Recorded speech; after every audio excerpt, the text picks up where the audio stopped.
Because if you don't know it, you can't access it. So everything is available, but accessing it has requirements.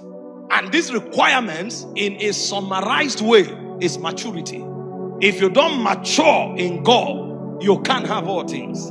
If you don't mature in God, you can't experience the things God has made available to you. And this is the plague of many Christians.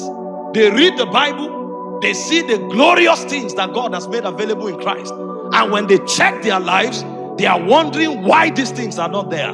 Because certain things in the kingdom are not a gift. Certain things are entrustments. And so there is a level of maturity you must demonstrate for God to entrust it to you. Most of you here are parents. All you are toiling for is for your children. But you can't give your car to your 5-year-old son. No, it's not whether he needs to qualify for it or not. Because he's a son, it's already his. But does he have the maturity to be entrusted with it? That's the problem many believers have. We don't have the maturity to be entrusted with spiritual things. And so for God to entrust us with spiritual things, there are qualifications. Number one is knowledge. If you don't have knowledge, you can't possess anything in this kingdom, even though it's made available. Nobody's arguing about the availability. But do you have the knowledge? It said it is through the knowledge of him that called you to glory and to virtue. So do you have knowledge? How much do you know about God? How much do you know about the reason for which he makes available the things he makes available? What do you think God made power available for? What do you think God made influence available for? There must be a fulfillment of the requirement of knowledge for you to possess. Number two, character and virtue.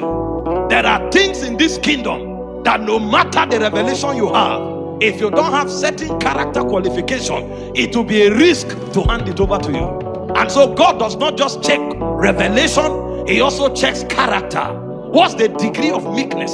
What's the degree of love? What's the degree of mercy in your spirit for you to be granted these things of the spirit that are very volatile? So there must be a requirement of character. This is why the fruit of the spirit is more important than the gifts of the spirit. Because a man who has the fruit of the spirit must be an agent of God. But a man that has the gift of the spirit can be an agent of Satan. So for you to walk in the gift of the spirit correctly, you must have the fruit of the spirit. So there is a requirement of virtue that precedes your ability to access the things of the spirit. And then number three, there is the requirement of consecration. The things you are asking for are realities of another aeon. They are realities of another dispensation. They are realities of a spirit. And for you to walk, you must understand the protocol of what you are making demand for. This is why consecration becomes important. And unfortunately, many Christians have no revelation, they have no character, and they have no consecration. Yet, they are asking God on a daily basis, God, why? This is why. The problem is not with God. The problem is with us.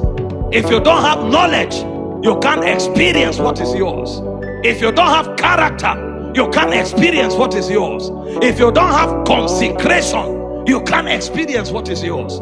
If you want to walk in the fullness of all God has made available to you, you must have consecration, character, and revelation.